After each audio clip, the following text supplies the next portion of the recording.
Goal: to teach your students how to use their voices to be heard. You lose the voice, and that's the greatest crime against your soul. You know, if you can stand up in front of people and speak of the beauty and the nightmares that you've lived growing up in this world as a distinct individual, and you can deal with the pain, it makes you that much more beautiful. Jimmy Santiago Baca. In this class, students will be asked to share information that is personal. Some of the charter schools that we work with are independent study, meaning that the students work one-on-one with the teacher. In this case, students don't know each other when they begin the Get Lit program. Of course, in more traditional schools, students have known each other for years. They've already formed cliques and have preconceived ideas about each other. So how do you create a safe space where students feel comfortable revealing deeper parts of themselves? If it's a class where they know each other, move the chairs around before class begins. It's amazing how effective this is. It makes the space feel totally fresh. Even if your students have been in it all year, it opens their minds to new possibilities. Talk to your class about the adventure that they're about to go on. Before they embark, it's important to create a safe space. Inform. Vocabulary. Each poem will contain some challenging words. Put them up on the board every week and start the class by reviewing what they mean. All students must know the definition of all the words, even if it's not the word in their poem. There won't be a formal quiz, but by reviewing them each week, they'll get to know them very well. If you don't know the meaning of a word in your poem, your performance will be fuzzy and your audience won't know what you're talking about. Having more words to choose from makes us more interesting writers. They are our palette from which we create our masterpiece. True wordsmiths have wide and varied language skills which they employ to make their art. So, Junior, last week you had the word haiku. Did you look it up and you remember what Gordon said last week? Tell us about it. It's from Japan. Yes? And the way you're supposed to write it... It's a poetic what? Structure? Yeah, poetic structure, poetic form, yes, Oh, and? Okay, and like the first line, you're supposed to write it like five syllables. Good. 5 syllables. And then the second one, you write 7 syllables, and then you go back to 5. Good. Now, do you think if you were performing that poem, it would help you to know, first of all, to be able to pronounce it correctly, right? Yeah. And then do you think it would help you to know what it was in your performance of the poem? Yeah, because if someone asked if I like wrote a haiku, and if someone asked me like, oh, like what is it? And I was like, if I didn't know, I'd look stupid. Yeah, if you're going to take the trouble to memorize something and represent it, you have to be able to know the things that are inside of it. Begin by reciting a poem yourself. It can be a short one. Demonstrate the order of saying your name, the name of the poem, the poet's name, reciting the poem, and telling us a little bit about the poet. Learn about each other's poets. Alongside the list of vocabulary words, have your students write down the name of their poet, the year of their birth and death, and the country that they're from, and keep the list up alongside the vocabulary words each week. Just as your students are responsible for knowing about each other's vocabulary words, they're also responsible for knowing about each other's poets. After you come out of this class, not only will you have a greater understanding about your own poet, but also all the other poets that are represented in this class. We're not in this class alone. We're in this class with Langston Hughes and with Emily Dickinson and with Sekou Sundiata. They're all here with us, and we have to represent them and know something about them. Not just me knowing about mine and not yours. I also have to know about yours. So I want you to tell me the name of your poet. Actually, can I get a volunteer to come up here and write down the name of all the poets with the year? Kaylin, you want to? Come on up. Frank O'Hara, he was an American poet, and he was a museum curator. Mm-hmm. Curator. He was a museum curator, Mm-hmm. and he went to Harvard, Mm-hmm. and he was a part of the New York School of Poetry stuff. Mm-hmm. Yeah, he died in 1966. That was a long time ago. That was excellent. Very good. Okay, so write that down on the board. You're going to write the name. All that? No. You're going to write the name of the poet and the year he was born and died. I have Langston Hughes. He was born in 1902 and he died in 1967. He was an African American poet, and and he spent a lot of time in Harlem. That's all I really know. Okay, so there are many connections between a lot of the poets. They come from many, many, many different countries and times in history. But in many ways, a lot of the people on this board connect. For example, one of my favorite poets, as you know, is Walt Whitman. So Ivy's representing Walt Whitman. Walt Whitman was incredibly outgoing. He was gay. He did have a big hat, like Kaylin told us. I don't know how you knew that, Kaylin, but that's absolutely right. And he never took his hat off for anybody. He didn't care if you were the president or the lowest of workers. He didn't, you know, in that day and age, it was the 1800s and people dressed up in the long dresses and the big hats, but he wouldn't take it off if you were the president. He believed, I'm equal to you is equal to the bum on the street. We're all the same. He was a lover of all humanity. He was very outgoing. He was called a Civil War poet because he nursed soldiers in the Civil War. And prior to Walt Whitman, he was called the father of free verse. Prior to Walt Whitman, everything was written very stylized, like Junior, you're talking about the haiku. The sonnet, have you heard of the sonnet, any of you? You're talking about Shakespeare, often writes in sonnets. Our poetry, our music, everything that we have and that we know, our culture, came largely from Europe. So here comes this guy, this Walt Whitman guy. He's like lusty. He wrote about his body. He would always say, I am the poet of the body and the soul. Prior to Walt Whitman, it was always about the soul and God and our mind and all that, but not the body. The body was considered vulgar and disgusting. Well, Walt Whitman didn't find it vulgar and disgusting. He was an enthusiast. He loved everything. So he wrote about things that were considered scandalous. They burned his books and everything. And he lived in America, he loved America. He said, I want to write about this country the way that I hear it, the way that I experience it. I don't want to write in these outdated forms. So he started just writing, free verse. Cut to Langston Hughes, 1900. So he died in 1892, 1902. They weren't even living in the same time period. Langston Hughes came right after Walt Whitman. Langston Hughes is not white. Langston Hughes is an African-American poet. He was also gay, but more than that, he was living in Harlem. He was highly influenced by something called the Harlem Renaissance. Have any of you heard about that, the Harlem Renaissance, what was happening in Harlem? Who can tell me? What was happening in Harlem at that time in the 1900s? Yes? It was like the golden age for arts and whatnot. Why? In this country, right? Why? Everybody started to speak out on, to speak their voice and their opinions on situations going on. That's right. He said that everybody started to speak out and speak their opinions about things, but specifically who started to speak out? African Americans. African American. The African American community in Harlem, everybody, this whole culture started to emerge. It's where jazz was born. Jazz is the first truly American art form. Did you know that? Yeah. I mean, classical music's not.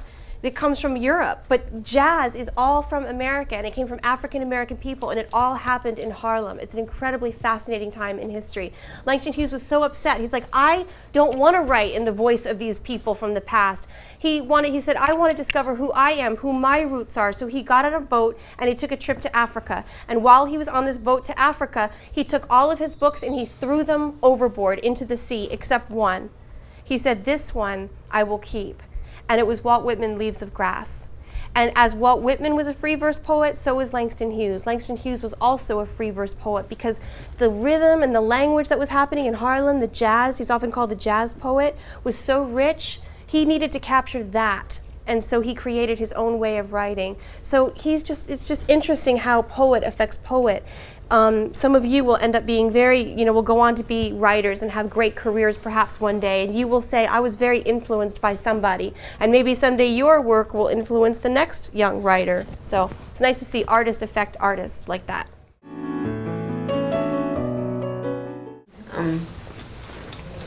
Dove that ventured outside, lying far from the dovecote, housed and protected again, moment that they... If you've got a mumbler and it's impossible to hear what they're saying, let them finish and then say thank you so much. Now I'm going to read it again just a little bit slower or louder to make sure that everyone's got that. So poems are hard enough to understand, but we need to try to help each other by speaking as clearly as we can, okay? So there's a poet, his name is Taylor Mali, who I love, and he speaks so precisely, and he taught a class that we had one day, and he talked about that. He talked about how he over-articulates everything he says. When I teach, for example, I tend to speak like this when I'm making a point to you. At home, I might speak more like, did anyone see the milk? Can I run to the store? Where's the car? Where did you park the car? I mean, I talk really, really fast, and I mumble all my words. I don't speak like this at home, but it doesn't sound unnatural when I speak this way to you, does it? It feels slightly unnatural to me. I'm used to it now, but this is my teacher voice. And it's similar when you perform. You have to speak more slowly. You have to speak articulately. You want to hear all of those words. So who here wants to be an actor? Does anyone here want to be an actor or a performer? Okay, does anyone here not want to be an actor or performer? Most definitely do not want to. Okay, so the purpose of this class is not to make you a poet necessarily. It's not to make you an actor or an actress. It's not to do all that. It's to get you to be able to communicate more effectively no matter what you do. Okay? Let's say that you are going to sell real estate with the, that's going to be your job. You're going to sell homes. Do you think you're going to sell a home better if you're like this and kind of like this and the house costs, let's go downtown? Do you think that's going to work? It's probably going to work better if you stand upright and you're more confident. You say that home will cost this much, et cetera, et cetera. Or if you're a doctor and you're operating on someone's child, and if you say, I just want you to let you know that it's really critical, and like this. Or do you think that parent's going to be, reassured that you know what you're doing? Yes or no? No. Probably not. But if you can stand upright and say, I want to let you know about your child, this is the situation. It doesn't matter what. Let's just say tomorrow you have a job interview. Again, it's going to help you make more money and be more successful in your lives if you can communicate clearly and articulately. That's another thing you'll get out of this class. So for this exercise, we're not trying to make Kaylin win Broadway, although she might. She might become a Broadway star. But in something else she'll get out of it that hopefully we all will is just learning how to, again, communicate more effectively.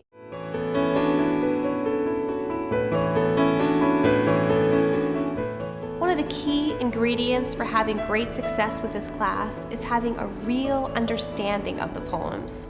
Good. This is a note for everybody. I want your legs straight. Look at your legs. It's so easy. If you're not paying attention, they tend to trail and we go into our habits. Quicksand and weights in your hands, okay? And Maya, try and keep your head up. Your head up. You are a scholar. You are a scholar. We have a visiting professor here from, what college is Maya from? Someone shout out a college. Stanford. She's from Stanford. Yay! Miss Maya's here from Stanford. Thank you so much. Okay, so please teach. This is The Velveteen Rabbit by Marjorie Williams. She was born in London in 1881 and she died in 1944. Real isn't how you are made, said the skin horse. It's something that happens to you. When a child loves you for a long, long time, not just to play with, but really loves you, then you become real. Does it hurt? Asked the rabbit. Sometimes, said the skin horse, for he was always truthful. When you are real, you don't mind being hurt. Does it happen all at once, like being wound up, he asked, or bit by bit? It doesn't happen all at once, said the skin horse. You become. It takes a long time. That's why it doesn't happen often to people who break easily, or have sharp edges, or who have to be carefully kept. That's all I have memorized. Was that good, everybody? Did she do a good job? Bravo, Maya. Good job. Who can tell us what this poem is about, what this excerpt is about? This comes from a book, so it's not a poem, right? It's a what? Excerpt. It's an excerpt. Okay. What is it about? Yes. About a rabbit and a horse. It's about a rabbit and a horse. Good. What else is it about? What is your first line, Maya? Real isn't how you are made, Go on. said the skin horse. It's a thing that happens to you. What does that mean? Like the horse and the rabbit are talking to each other about like life, kind of. Okay, so this is interesting. Who knows the story of the Velveteen Rabbit? Raise your hand if you know the story. If you know the story. A little bit. The Velveteen Rabbit and the horse are stuffed animals. Part of what we learn in this class is how to listen to poetry, how to understand what it's talking about. It's how to decode the meaning of the words that we hear. And she did a really, really beautiful job of performing it. I really felt her. So I want you to do it again, Maya, and I want you all to really listen and tell me what this excerpt is about. Go ahead. Real isn't how you are made, said the skin horse. It's a thing that happens to you. When a child loves you for a long, long time, not just to play with, but really loves you, then you become real. Does it hurt? Asked the rabbit. Sometimes, said the skin horse, for he was always truthful. But when you're real, you don't mind being hurt. Does it happen all at once, like being wound up? He asked. Or bit by bit? It doesn't happen all at once, said the skin horse. You become. It takes a long time. That's why it doesn't happen often to people who break easily, or have sharp edges, or have to be carefully kept. Very nice. What is that about? Who wants to tell us what it's about? Yes. It's talking about how even if you're not born with a purpose or a meaning, that someone out there can give you a purpose or a meaning. Okay. Maya, tell us what you think it's about. Good, Gordon. What do you think it's about, Maya? Well, from knowing a little bit about the story, the stuffed animal is kind of like thrown away by this boy who has all these shiny new toys. And so the skin horse comes in and he says that not to worry, because eventually he'll get tired of his shiny new toys, and then you will become more real to him than any of the other ones ever have been. Good. And so let me ask all of you, have any of you ever gotten hurt before? Yes? Raise your hand if you've been hurt before. Do you feel like when you were hurt that you were changed in some way? Did anything good or beautiful come out of that hurt? Did you become more compassionate? Did you become deeper, richer, wiser? Any of those things happen? Yes? I think usually it starts out with a negative. There's a negative feeling first. It feels like, just everything is bad. But then I think in that, and the outcome, all in the end, you learn something from it. Yes, that's true. That's true. For sure. I mean, I can just tell you, being a mother, it's very similar. You have kids, and you have bags under your eyes, and you get fatter, and you have wrinkles, and you're this, and you're that. But you become real. You become human. You become, if you are loved by your children, so much more beautiful and than you maybe would have been otherwise if you were pristine and kept perfect and up at a Beverly Hills little woman in her high-heeled clank, clank, clank up on a shelf. Well, that's not, it's not. Would you want to be her at 90 all alone in your little museum? Or would you want to be the Italian mama with the 18 kids and the hips out to here making lasagna? I mean, when you become real, you break down, you change, things happen, but it's such a beautiful process. And that's sort of what happens to a stuffed animal that has a missing eye and the fur rubbed off and there's no more trim. Would you rather be that perfect one up on the shelf that a child never loved, or that one that was absolutely loved to death? So this whole story is the process of becoming real, becoming more beautiful by being real. Maya, is there anything in your own life that you can relate to that? That I want to share?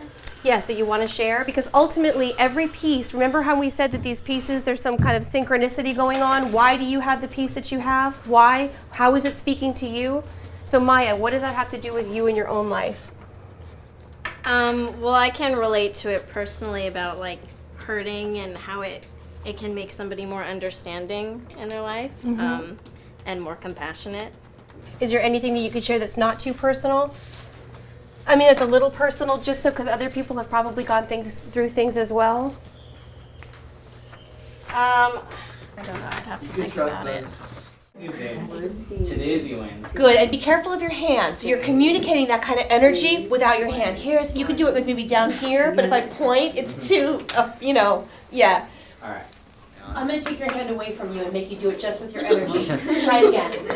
Here's to the was you've been and the is you is. Just try it with your body language, okay? All right. Here's to the was you've been, to the is you win, to what's deep and deep, to what's down and down, to the lost and the blind and the almost found. Good. Now I'm going to make you try it without your head, because now your head's going like this. So it's just your energy. Here's to the was you've been, to the is you is. It's kind of like with your whole body versus here to the okay. So try it with all of you. And the blind and the almost found. Oh, see how we did that? The almost found. That was a nice touch because it made me feel like I was almost found. That was very nice. That was very generous. And the almost found. Okay, so the crazy and the lazy and the bored, then the audience can laugh because you're calling people crazy and lazy. Not so bad as sick and shut in, so it's okay. Yeah. Don't be to the crazy and the lazy. Not so specific, but general. Here's to the crazy and the lazy. All right.